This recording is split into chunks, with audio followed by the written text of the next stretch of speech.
रत्नागिरी कोंकण का एक ऐसा रीजन जहां लगता है जैसे वक्त थोड़ा स्लो हो गया है। जब समुद्र की लहरों की आवाज़ आपकी दिल की आवाज़ से मिलती है और हर सनसेट एक नया एहसास दे जाता है।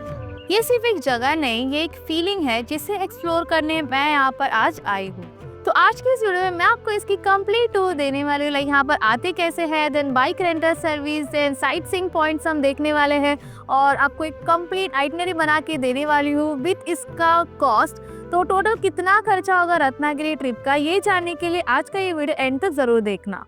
अब रत्नागिरी तक आने के लिए वैसे तो मल्टीपल ऑप्शन है, जिसमें से सबसे best and cheapest option is of course by train. Train से आपको रत्नागिरी रेलवे स्टेशन तक आना होगा, देन वहां से आपको ऑटो या फिर कैब मिल जाएगी टू रीच योर होटल। अब अगर आप ट्रेन से आते हो तो उसका बुकिंग एडवांस में करना, एज पीक सीजन के दौरान कोंकण साइड की कोई भी ट्रेन का बुकिंग मिलना थोड़ा मुश्किल हो जाता है। और अगर आप बाय ट्रेन मानसून के दौरान यहाँ पर आते हो तो आपको बहुत ही सीनिक व्यू देखने मिलेगा।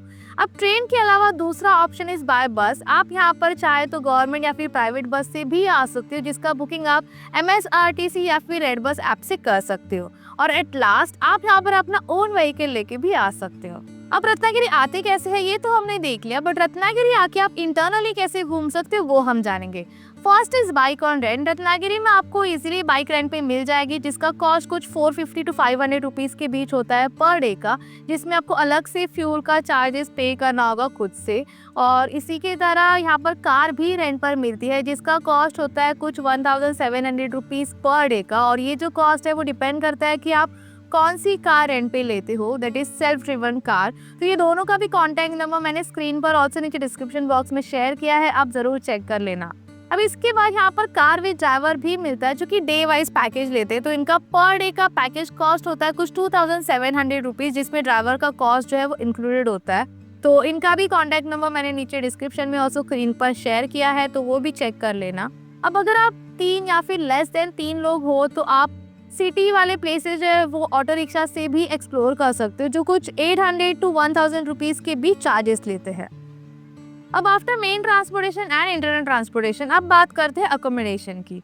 रत्नागिरी में बजट से लेकर लग्जरी स्टे के ऑप्शंस अवेलेबल है, जिसका बुकिंग आप ऑनलाइन साइट से कर सकते हो या फिर डायरेक्टली उन्हें कॉल करके भी कर सकते हो। मैंने स्क्रीन पर कुछ बेस्ट रेटेड स्टे के नाम शेयर किए हैं, आप इनमें से जो चाहे वो बुक कर सकते हो। बस बुकिंग करने से पहले एक बार रिव्यू ज़रूर चेक कर लेना। और इनका जो भी कॉस्ट मैंने यहाँ पर बताया वो एज पर सीजन चेंज होता रहता है, तो करंट कॉस्ट भी अगर आपको जानना हो तो उसके लिए आप डायरेक्टली उन्हें ही कॉल करके पूछिए। So after everything now let's explore the places. Ratnagiri पूरा एक्सप्लोर करने के लिए 2 days are good enough, but अगर आप स्लो ट्रैवलर हो या फिर आपकी हॉलीडेज ज्यादा हो तो आप यहाँ पर मोर देन 2 days के लिए भी रुक सकते हो और सारे प्लेसेस जो है वो आराम से एक्सप्लोर कर सकते हो। अब अगर आप रत्नागिरी आए हो तो सबसे पहले तो गणपतिपुळे में बाप्पा के दर्शन जरूर लेना। तो वहीं से हम डे 1 की शुरुआत करने वाले हैं। गणपतिपुळे ये रत्नागिरी से 25 किलोमीटर के डिस्टेंस पर है, जहाँ स्वयंभू गणेश जी का मंदिर है, जिनके दर्शन लेने लोग दूर दूर से आते हैं।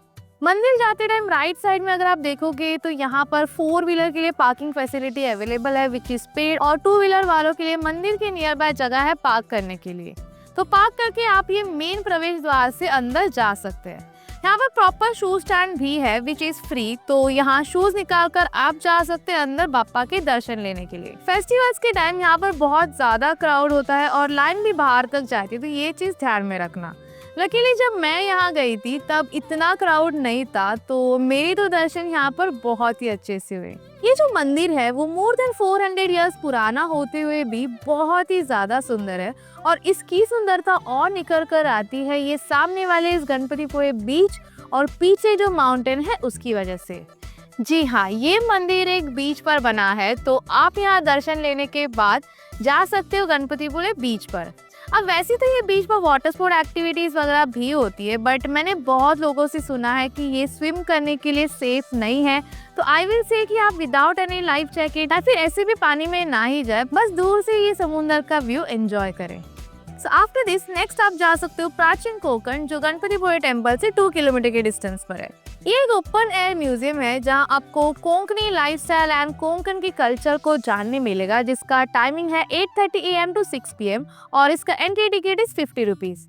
अगर आप अंदर जाके मोबाइल से फोटो या फिर वीडियोस निकालना चाहते हो तो उसका भी आपको 50 रुपीज अलग से पे करना होगा। तो गाइज ये जो टिकट है इसमें गाइड भी मिलता है और गाइड आपको इस पूरे म्यूजियम की टूर कराते हैं जिसमें आपको सारी चीज़ें एक्सप्लेन की जाती है और ये पूरा टूर कुछ अराउंड 20 to 30 मिनट्स का होता है। अब आफ्टर दिस यहाँ से आप जा सकते हैं अपने नेक्स्ट लोकेशन पर, दैट इज जयगढ़ फोर्ट, जो कि यहाँ से 14 किलोमीटर के डिस्टेंस पर है। Jaigarh fort is not that popular, तो इसलिए यहाँ पर बहुत कम लोग जाते हैं, बट मैंने सुना है कि बहुत ही सुंदर फोर्ट है जहाँ से व्यू भी काफी अच्छा दिखता है, तो लेट्स गो एंड एक्सप्लोर। ये फोर्ट 16th सेंचुरी में बिल्ड किया गया था जिसका काफी पार्ट अभी डिस्ट्रॉय हो चुका है, बट आप यहाँ आके यहाँ का महादरवाजा, घोड़े का तबेला, तोपखाना, ट्विन वेल्स, राजवाड़ास और साथ ही साथ एक टेम्पल भी है, तो वो सब देख सकते हो। और उसके बाद इस फोर्ट के चारों साइड जो वॉल्स है उस पे चल के आपको यहाँ के बुरुज दैट इज वॉच टावर भी देखने मिलेंगे जहाँ से बहुत ही सुंदर समुंदर का व्यू दिखाई देता है। यहाँ पर हो सके तो इवनिंग के टाइम पर आना सो दैट आप डे 1 का सनसेट देख के रिटर्न अपने स्टे पर जा सकते हो। तो गाइज बिफोर मूविंग अहेड, अगर आपको अभी तक मेरा ये वीडियो पसंद आया होगा तो मेरे चैनल को सब्सक्राइब करके इस वीडियो को भी लाइक जरूर कर देना। अब ऑन डे 2 आप एक्सप्लोर कर सकते हो रत्नागिरी की सिटी वाली प्लेसेस। तो रत्नागिरी सिटी में ही कई सारे अलग अलग प्लेसेस है देखने जैसे, जिसमें से सबसे पहले तो आप जा सकते हो यहाँ के famous marine fish aquarium and museum में। इसका टाइमिंग है 9 AM to 5:30 PM और यहाँ पर पार्किंग भी अवेलेबल है। अब यहाँ पर आपको अंदर जाने से पहले टिकट लेना होगा जिसका पर पर्सन का कॉस्ट इज 20 रुपीज। तो ये है marine fish museum and aquarium. यहाँ अंदर मल्टीपल टाइप ऑफ फिश आपको देखने मिलेंगे, like fresh water fish, then marine water fish, उसके बाद बड़ा सा सी टर्टल भी है और यहाँ की सारी फिश के टैंक्स काफ़ी हद तक क्लीन भी है, ऑल्सो बहुत अच्छे से मेंटेन भी करके रखा है, तो ये चीज़ मुझे काफ़ी अच्छी लगी। अब अगर आप अपने किड्स के साथ जाते होंगे तो यहाँ पर डेफिनेटली विजिट करना, आपको बहुत ही अलग अलग फिशेस देखने मिलेंगे और साथ ही साथ सबसे मेन अट्रैक्शन यहाँ का देखने मिलेगा जिसके लिए काफ़ी लोग यहाँ पर आते हैं, दैट इज़ ये ब्लू व्हेल के बोन्स जो कि यहाँ पर सेंटर में रखे गए हैं। तो ये अमेजिंग से एक्वेरियम देखने के बाद इसी के बाजू में म्यूजियम भी है, तो वो भी देख लेना। अब इसका कुछ अलग से टिकट आपको नहीं लेना है, सेम टिकट में ही आप यहाँ पर एंटर कर सकते हो और यहाँ पर अंदर भी आपको variety of fish, snake, octopus, dolphin देखने मिलेंगे जिन्हें प्रिजर्व करके रखा गया है। तो ये दोनों भी प्लेसेस बहुत ही अच्छे हैं और देखने जैसे हैं, तो यहाँ डेफिनेटली विजिट करना। और फिर वहाँ से बाहर आते ही यहाँ सामने बोटिंग भी होती है, तो अगर आप इंटरेस्टेड हो तो यहाँ पर बोटिंग भी कर सकते हैं जिसका पर पर्सन का चार्जेस इज जस्ट 20 रुपीज। अब आफ्टर दिस नेक्स्ट प्लेस जहाँ हम जाने वाले हैं वो है लोकमान्य तिलक जी का बर्थ प्लेस।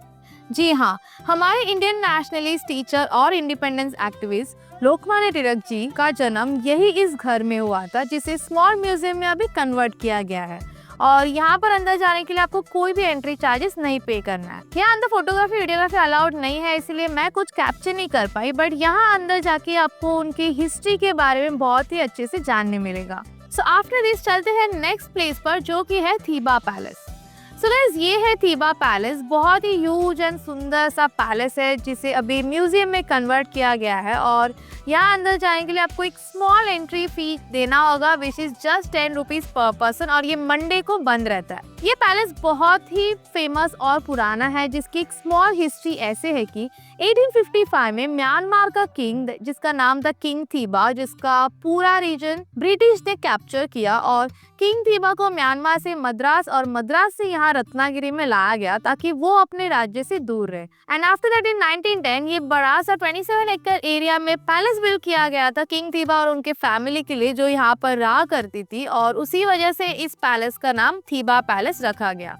तो इस पैलेस में आपको किंग थीबा के बिलोंगिंग्स वगैरह भी देखने मिलेंगे और उसके साथ ही साथ और भी कई सारे पुरानी चीजें हैं जो आप यहाँ पर आके देख सकते हो। अब यहाँ पर भी अंदर फोटोग्राफी, वीडियोग्राफी करना अलाउड नहीं है, बट बहुत ही सुंदर पैलेस है ये पैलेस के बाहर एवरी इवनिंग अराउंड 8 PM तक लेजर शो भी होता है जिसका पर पर्सन टिकट का कॉस्ट इज 50 रुपीज। तो वो देखने के लिए आप यहाँ पर आ सकते हो, आपको रत्नागिरी की हिस्ट्री ऑल्सो इस पैलेस के बारे में जानने मिलेगा। अब नेक्स्ट हम जाएंगे यहाँ से दूसरी लोकेशन पर जो कि है रत्नदुर्गा फोर्ट। ये एक फेमस जगह है, तो यहाँ काफी सारे लोग आते हैं। यहाँ आपको रोड साइड ही अपनी व्हीकल पार्क करनी होगी और फिर आप अंदर फोर्ट में जा सकते हो।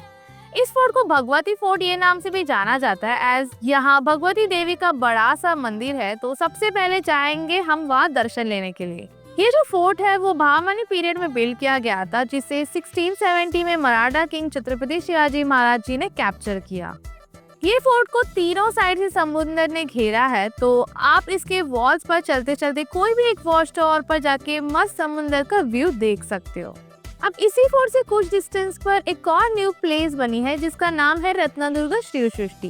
ये एक बहुत ही फेमस टूरिस्ट अट्रैक्शन बना है and this place is dedicated to Maratha empire, जहाँ पर बहुत ही बड़ा छत्रपति शिवाजी महाराज जी का स्टैचू है जो कि यहाँ का मेन अट्रैक्शन है। और उसके साथ साथ महाराष्ट्र के कुछ फोर्ट के मिनिएचर भी बनाए गए हैं। देखने जैसी प्लेस है which is very well maintain, जहाँ अंदर जाने के लिए सिर्फ 30 रुपीज आपको पे करना होगा।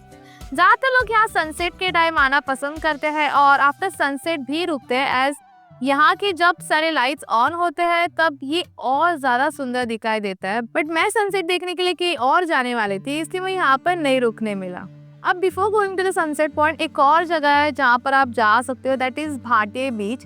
ये एक वाइट सैंड बीच है विथ लवली व्यू, जिसके पास ही में एक छोटा सा टेम्पल है। देन बीच के साइड में कुछ स्टॉल्स वगैरह भी है, तो आप चाहे तो अपना इवनिंग यहाँ पर भी स्पेंड कर सकते हो। बट आई विल रिकमेंड कि आप अपना सनसेट एक बेस्ट प्लेस से देखे, दैट इज आरेवारे बीच। आपने इसका नाम तो सुना ही होगा, काफ़ी फेमस प्लेस है ये, और ये वीकेंड्स के दौरान बहुत ही ज़्यादा क्राउडेड होता है। तो यहाँ पर जाने के लिए आपको रोड साइड अपना व्हीकल पार्क करना होगा और यहाँ नीचे ऐसा एक पाथवे बनाया गया है जहाँ से आप नीचे तक जा सकते हो। पहले ये बीच पूरा खाली हुआ करता था, बट राइट नाउ ये काफ़ी फेमस हो चुका है। तो यहाँ पर भी थोड़ी बहुत water sport activities like jet ski वगैरह भी होता है। और उसके साथ साथ यहाँ पर ज़्यादातर लोग एक और चीज़ के लिए आते हैं, that is zip lining. Yes, यहाँ पर आपको बीच के ऊपर से जिप लाइनिंग करने मिलता है, बट अनफॉर्चुनेटली जब मैं यहाँ पर गई थी तब बहुत ज़्यादा क्राउड था और वेट टाइम भी बहुत ज़्यादा था, तो शायद सनसेट हो जाता जब तक मेरा नंबर आता, इसलिए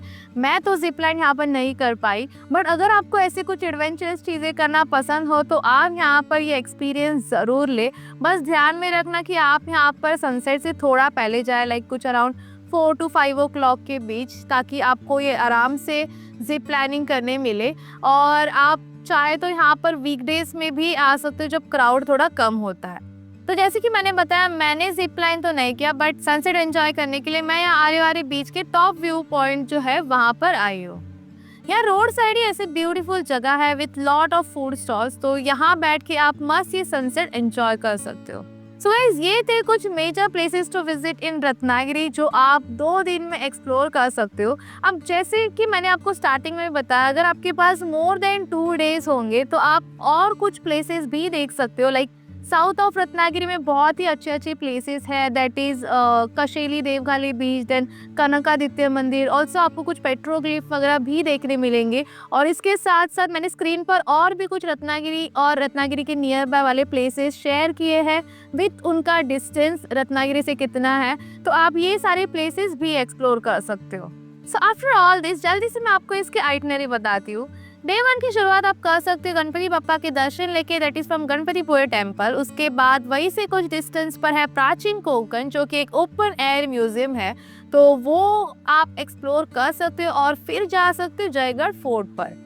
अब आफ्टर दैट डे 2 में आप कवर कर सकते हो सिटी वाले places like marine fish museum and aquarium, then Lokmanya Tilak ji का बर्थ प्लेस जो कि देखने जैसा है, जिसे अभी म्यूजियम में कन्वर्ट किया गया है। उसके बाद आप जा सकते हो थीबा पैलेस, देन नेक्स्ट जा सकते हो रत्नदुर्गा फोर्ट जो कि मेन अट्रैक्शन है यहाँ का। और उसी के बाजू में एक और न्यू प्लेस बनी है, दैट इज रत्नदुर्गा शिव सृष्टि, जो कि एक देखने जैसे प्लेस है, तो वो देख के आप जा सकते हो भाटे बीच और फिर एंड में गो टू आरेवारे बीच, जहाँ से बहुत ही सुंदर सनसेट देखने मिलेगा।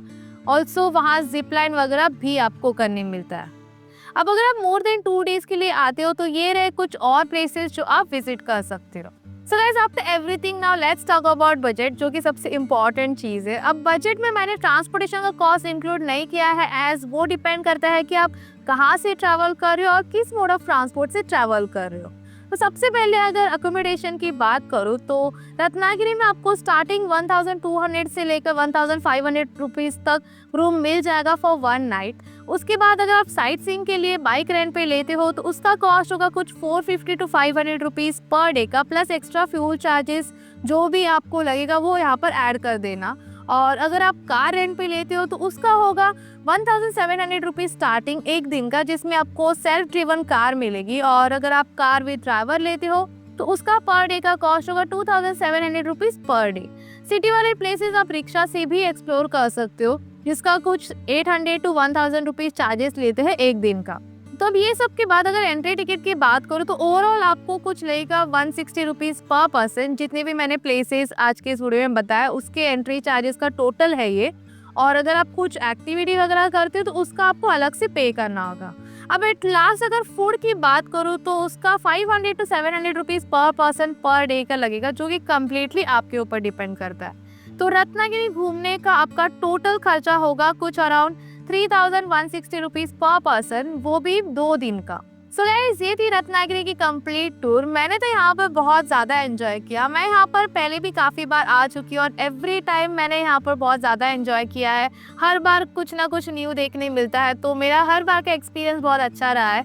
अगर कभी आप भी रत्नागिरी जाते हो तो आपका यहाँ का एक्सपीरियंस कैसा रहा ये मुझे कॉमेंट करके ज़रूर बताना। और उसी के साथ अगर आपको आज का मेरा ये वीडियो पसंद आया होगा तो इस वीडियो को लाइक एंड शेयर करना एंड चैनल को सब्सक्राइब करके बेल आइकन भी ज़रूर प्रेस करना, ताकि जब भी मैं कोई भी न्यू वीडियो पोस्ट करूँ तो आपको उसका नोटिफिकेशन जो है वो आ जाएगा। By that time keep travelling with Tejashwi.